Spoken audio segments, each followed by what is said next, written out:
வணக்கம் நண்பர்களே, welcome to Tamil let's play fantasy YouTube channel. நம்ம யூடியூப் சேனலுக்கு புது நண்பரா இருந்தீங்கன்னா மறக்காம யூடியூப் சேனலை சப்ஸ்கிரைப் பண்ணிட்டு வீடியோ பாருங்க. இன்னைக்கு நம்ம என்ன மேட்சுக்கான ப்ரெடிக்ஷன் பார்க்க போறோம்னா, சாம்பியன்ஸ் டிராஃபில கடைசி லீக் மேட்சான இந்தியா வெர்சஸ் நியூசிலாந்து மேட்சுக்கான ப்ரிவியூ தான் பார்க்க போறோம். அதுக்கு முன்னாடி நம்மளுடைய டெலகிராம் சேனல்ல நீங்க ஜாயின் பண்ணாத நண்பரா இருந்தீங்கன்னா மறக்காம ஜாயின் பண்ணிக்கோங்க. முக்கியமான அப்டேட் பிளஸ் ஃபைனல் டீம் எல்லாமே நம்மளுடைய டெலகிராம் சேனல்ல தான் கொடுத்துட்டு இருக்கோம். மறக்காம ஜாயின் பண்ணி சப்போர்ட் பண்ணுங்க. லிங்க் வந்து டிஸ்கிரிப்ஷன் பாக்ஸ்ல இருக்குது. அதே போல பிளேயர்ஸ் பத்தியான ஸ்டாட்ஸ் வேணும்னு நினைச்சீங்கன்னா மறக்காம நம்மளுடைய வாட்ஸ்அப் சேனல்ல ஜாயின் பண்ணிக்கோங்க. டெய்லி காலையில பிளேயர்ஸ் பத்தியான ஃபுல் ஸ்டாட்ஸ் வந்து வாட்ஸ்அப் சேனல்ல கொடுத்துட்டு இருக்கோம். மறக்காம ஜாயின் பண்ணிக்கோங்க. விருப்பம் உள்ளவங்க ஸ்டாட்ஸ் வேணும்னு நினைக்கிறவங்க ஜாயின் பண்ணீங்கன்னா உங்களுக்கு கண்டிப்பா யூஸ்ஃபுல்லா இருக்கும்.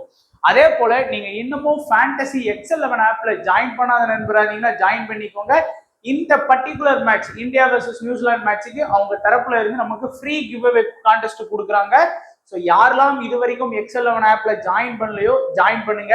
இந்த ஆப்பர்ச்சுனிட்டியை பயன்படுத்திக்கோங்க. உங்களுக்கு ஆப்போட இன்டர்ஃபேஸ் எல்லாம் எப்படி ஒர்க் ஆகுது அப்படிங்கறது பாக்குறதுக்கு இந்த பர்டிகுலர் ஃப்ரீ கிவ் அவே கான்டெஸ்ட்ல நீங்க வந்து ஜாயின் பண்ணிக்கோங்க.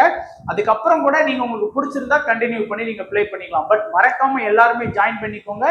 லிங்க் டிஸ்கிரிப்ஷன் பாக்ஸ்ல கொடுத்துருக்கிறோம். அண்ட் இப்போ வந்து பிச் ரிப்போர்ட் நம்ம எப்பவும் போல நம்ம இந்தியா மேட்ச்னாலே அது துபாயில தான் நடக்கும். ஆல்ரெடி 2 மேட்ச் வந்து இந்த சீசன்ல நடந்துச்சு. ரெண்டுமே இந்தியா வின் பண்ணியிருக்கிறாங்க. So India versus Pakistan match, Bangladesh versus India match, அந்த 2 மேட்ச்லயுமே இந்தியா வந்து பேட்டிங் செகண்ட் பண்ணாங்க. பேட்டிங் ஃபர்ஸ்ட் பண்ண டீமால ஒரு பெரிய ஸ்கோர் எடுக்க முடியல. ஸோ பிச் ரிப்போர்ட் எல்லாம் இருக்கு பார்த்துக்கோங்க. Off side leg side 70 metre, ஸ்ட்ரைட்ல வந்து 81 மீட்டர், பிச்சோட வியூ எல்லாம் அப்படி போட்டிருக்காங்க. இந்த மேட்ச்ல வந்து பெருசா வந்து சுவாரஸ்யம் இருக்காது எனக்கு தெரிஞ்சு. ஏன்னா நியூசிலாந்து உள்ள போயிட்டாங்க அண்ட் இந்தியாவும் வந்து உள்ள போயிட்டாங்க. அதனால இருந்தாலும் ஃபர்ஸ்ட் இடத்துக்கு போட்டி போட்டு போறதுக்கு மேபி அது ஒரு வாய்ப்பா பயன்படுத்துவாங்கன்னு நினைக்கிறேன். பட் 2 டீமுமே நல்ல ஸ்ட்ராங்கான டீம். நியூசிலாந்து கண்டினியூஸா வந்து அவங்க வந்து ஒரு வின்னிங் முகத்துல தான் இருக்கிறாங்க. அதே போல இந்தியாவும் கண்டினியூஸா ஒரு வின்னிங் முகத்துல தான் இருக்கிறாங்க. அதனால நல்ல ஒரு டஃப் ஃபைட்டா இருக்கக்கூடிய ஒரு மேட்சா தான் இருக்கும். ஓவராலா பாத்தீங்கன்னா துபாய் இன்டர்நேஷனல் ஸ்டேடியம்ல மேட்ச் வந்து 35 மேட்ச் ஆடி இருக்கிறாங்க. அதுல பேட்டிங் ஃபர்ஸ்ட் வந்து 12, பேட்டிங் செகண்ட் பண்ண டீம் வந்து அதிகமா டாமினேட் பண்ணியிருக்கிறாங்க. ஒரு மேட்ச் வந்து டை ஆயிருக்கு. ஆவரேஜோட ஃபர்ஸ்ட் இன்னிங் ஸ்கோரே 230 தான். ஸோ பேட்டிங் ஃபர்ஸ்ட் பண்ற டீமுக்கு வந்து ஒரு 250 வரைக்கும் நம்ம எதிர்பார்க்கலாம். ஹையஸ்ட் ஸ்கோர் வந்து 355, லோ ஸ்கோர் வந்து 110 வந்து ஸ்கோர் பண்ணாங்க. அது 11 இல்ல 110. அண்ட் இப்போ வந்து நம்ம வந்து ப்ரெடிக்ஷன் பார்த்துடலாம். ஸோ பிளேயர்ஸை பத்தியான கம்ப்ளீட்டா வந்து நம்ம வந்து அனலைஸ் பண்ணி நம்ம வந்து பார்க்க போறோம். ஸோ ஒவ்வொன்றா வந்து பாத்தீங்கன்னா பார்க்கலாம். ஃபர்ஸ்ட் வந்து ரோஹித் சர்மா இந்தியாவோட ஓப்பனர், அதே போல சுப்மன் கில், 2 ஓப்பனருமே நல்ல ஃபார்ம்ல தான் இருக்கிறாங்க. அதுவும் குறிப்பா பாத்தீங்கன்னா சுப்மன் கில் வந்து ஒரு முரட்டுத்தனமான ஒரு ஃபார்ம்ல ஆடிட்டு இருக்காரு. இங்கிலாந்து சீரீஸ் பிளஸ் இந்த சாம்பியன் டிராஃபி அப்படின்னு சொல்லி. அதே போல இந்த வென்யூலையும் அவருடைய ஆவரேஜ் அப்படின்னு பாத்தீங்கன்னா 73 வச்சிருக்கிறாரு. அதே போல நியூசிலாந்துக்கு அகைன்ஸ்டா அவருடைய ஆவரேஜ்ங்கிறது 84 இருக்கு.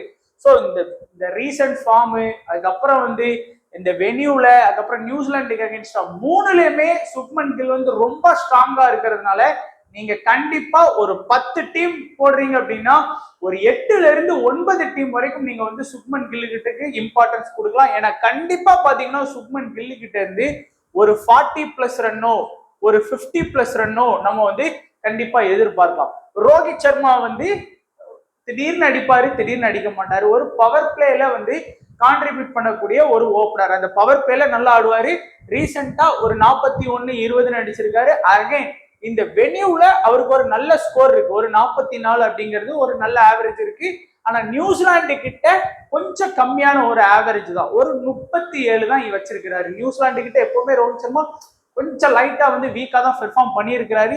ஆனா 29 மேட்ச்ல 982 ரன்ங்கிறது ஓரளவுக்கு ஒரு டீசென்டான ஸ்கோர் தான்.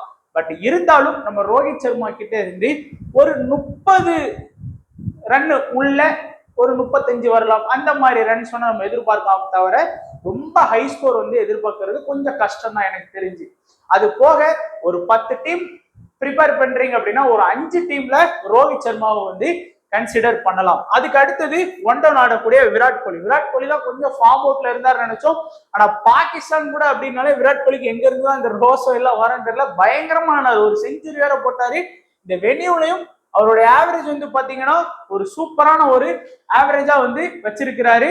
அது போக நியூசிலாந்துக்கு அகைன்ஸ்டாவும் அவருடைய பெர்ஃபார்மன்ஸ் அப்படிங்கிறது உண்மையிலே சூப்பரா இருக்கு. 31 மேட்ச்ல 1645 ரன் ஸ்கோர் பண்ணி 58 ஆவரேஜ்ங்கிறது ஒரு சூப்பரான ஆவரேஜ் நியூசிலாந்துக்கு அகைன்ஸ்டா. ஸோ இதெல்லாம் பேஸ் பண்ணி பார்த்தோம் அப்படின்னா நம்ம விராட் கோலி கிட்ட இருந்தும் ஒரு 40+ ரன்னோ ஒரு 50+ ரன்னோ நம்ம வந்து கண்டிப்பா எதிர்பார்க்கலாம். ஸோ இந்த டாப் 3 பேட்ஸ்மேன்ல சுப்மன் கில்லுக்கு வந்து 10 டீம் போட்டீங்க அப்படின்னா கண்டிப்பா 8 டீம்ல ட்ரை பண்ணலாம். விராட் கோலிய 10 டீம் போட்டீங்கன்னா ஒரு 6 டீம்ல ட்ரை பண்ணலாம். அதுவே ரோஹித் சர்மாவை ட்ரை பண்ணீங்கன்னா 10 டீம் போட்டீங்கன்னா ஒரு 4 டீம்ல வந்து கண்டிப்பா நீங்க வந்து ட்ரை பண்ணுங்க. அடுத்ததா ஸ்ரேயஸ் ஐயர் 2 டவுன் வர்றாரு.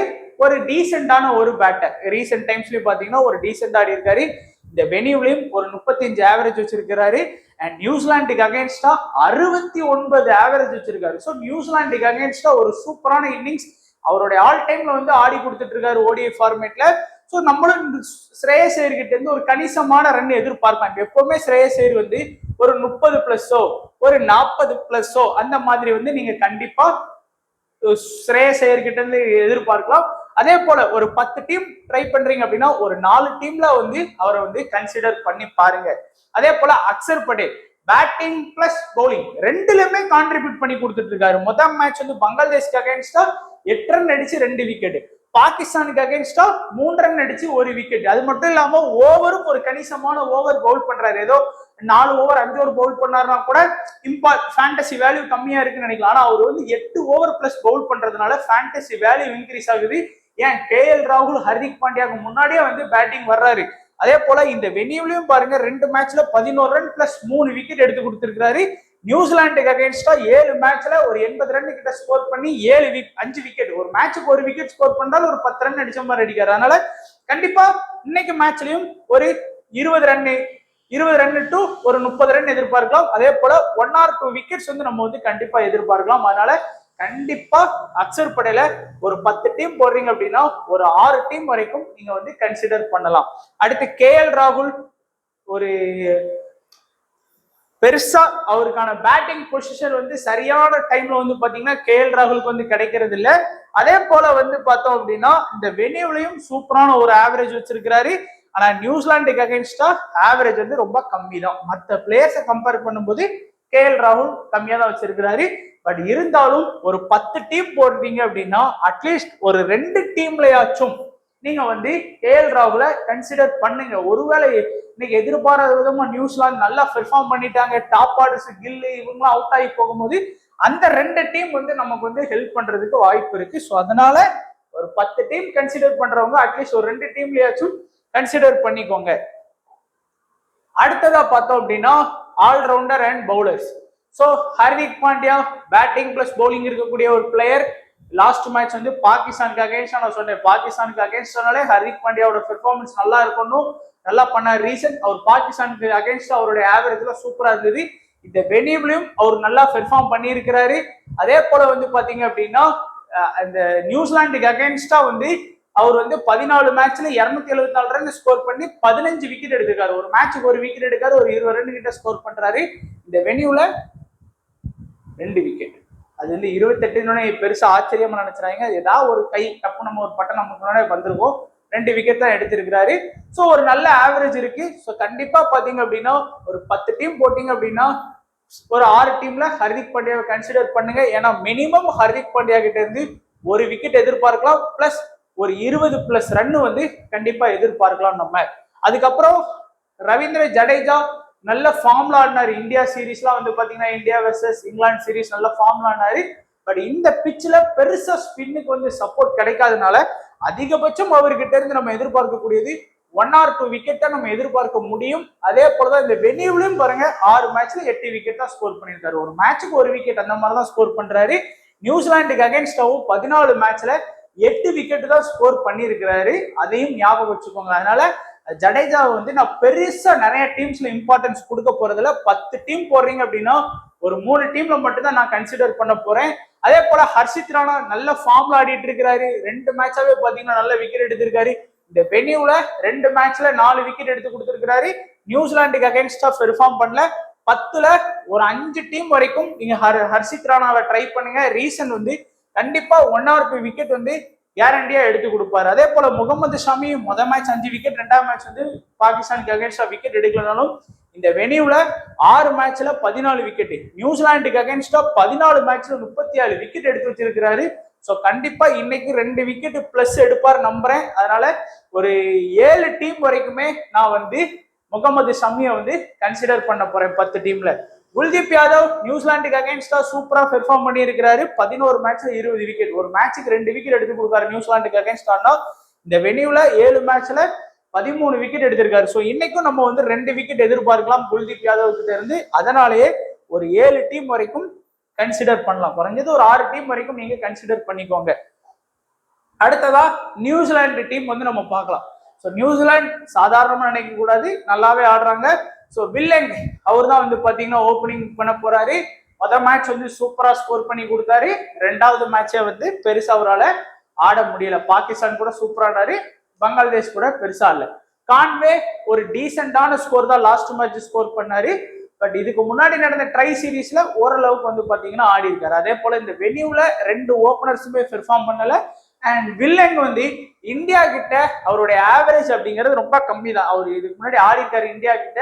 ஸோ 17 ரன் தான் ஆவரேஜ். அதே போல கான்வேயோட ஆவரேஜ் வந்து கொஞ்சம் கணிசமான ஒரு ஆவரேஜ் இருக்கு. ஒரு 38 அப்படிங்கிறது ஒரு டீசென்டான ஆவரேஜ் தான். ஸோ அதனால நம்ம கான்வே அண்ட் வில்லங் 2 ஓப்பனர்ஸை கம்பேர் பண்ணும்போது கான்வே ஓரளவுக்கு இந்தியா பவுலர்ஸ் கிட்ட ஆடுவார். ஏன்னா ஐபிஎல் அந்த மாதிரிலாம் ஆடி கொஞ்சம் பழக்கம் இருக்கு. ஸோ அதனால இதாடுவார். வில்லியன் கிட்ட அந்த எக்ஸ்பீரியன்ஸ் வந்து கண்டிப்பா கிடையாது.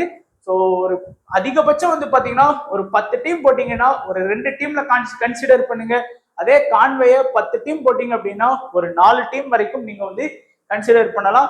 வில்லியம்சன் தொடர்ந்து 2 மேட்ச் ஃபிளாப். கண்டிப்பா இன்னைக்கு வந்து இந்தியா கூட நல்லா ஆடுவார்னு எனக்கு தோணுது. ஏன்னா இந்தியா கூட ஒரு சூப்பரான ஆவரேஜ் வச்சிருக்காரு. ஒரு 40+ ரன் இன்னைக்கு நம்ம எதிர்பார்க்கலாம் வில்லியம்சன் கிட்ட. இந்த 40+ ஒரு 50+ ரன்னோ வந்து கண்டிப்பா எதிர்பார்க்கலாம், தப்பு கிடையாது. ஸோ அதனால ஒரு 6 டீம் வரைக்கும் நான் இன்னைக்கு வந்து கன்சிடர் பண்ண போறேன் கேன் வில்லியம்சனை. ஏன்னா தொடர்ந்து 2 மேட்ச் ஃபிளாப். இந்த மேட்ச் கண்டிப்பா ஸ்கோர் பண்ணுவார் நான் நம்புறேன். இல்ல தொடர்ந்து 2 மேட்ச் ஃபிளாப், இந்தியா கூட ஃபிளாப் ஆவார் நினைச்சீங்கன்னா நீங்க கன்சிடர் பண்ண தேவையில்லை. பட் இன்னைக்கு கண்டிப்பா ஸ்கோர் பண்ணுவாரு. இந்த ரெக்கார்ட் எல்லாம் பார்த்து தான் நம்ம வந்து சொல்றோம். அதே போல ரவீந்திரா இந்தியாவுக்கு அகைன்ஸ்டா 2 மேட்ச் ஆடி 44 ஆவரேஜ் வச்சிருக்கிறாரு. கண்டிப்பா அவரும் வந்து ஒரு 30+ ரன்னோ இல்ல ஒரு 40+ ரன்னோ பொறுமையா ஆடி கொடுத்துருவாருங்கிறது நம்பிக்கை எனக்கு இருக்கு. ஸோ அதனாலே வந்து நம்ம வந்து ரவீந்திராவையும் ஒரு 4ல இருந்து 5 டீம் வரைக்கும் நீங்க வந்து கன்சிடர் பண்ணலாம். லதாம் வந்து சூப்பரான ஆவரேஜ் வச்சிருக்காரு இந்தியாவுக்கு அகைன்ஸ்டா. ஒரு பெஸ்ட் ஆவரேஜ்னா அது வந்து லதாம் தான். ரீசெண்ட் ஃபார்மும் பாத்தீங்க அப்படின்னா பயங்கரமா ஆடி இருக்கிறாரு.